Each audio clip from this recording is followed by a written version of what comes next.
Hà Mỹ. Hà Mỹ. Tỏ lại à dư ra hiông cu nè. Hiông cu à? Thái hiông cu hả? Hiông cu. Nó chỉ một lại tỏ gì gì vậy hả mà.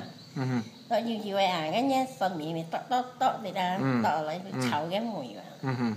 Tâm trạng nhộn như này cái thì cái này phô cái. Phô cái hả? Phô tặng cái phô bằng cái phi đó mình. Như sắp một lại phô. Sắp một lại phô.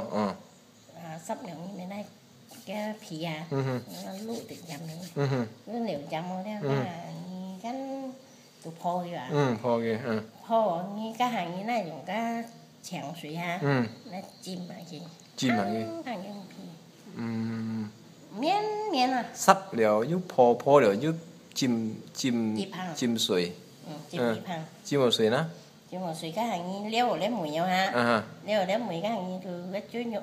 Leo thì lấy mẹ cháu đây ha tổ lót cái mùi leo rồi mẹ đó thèo dêu ấy như mẹ tiệt hiông của bố gì tôm gì bố đó kiểu như sao không cắt ngon miên như bố phân nộ sủi đó hả? Phân nộ sủi cái như sắp kiểu thông mà tỏ hết cái chèn sủi ăn xuống người thông bố nhiều không? Ok.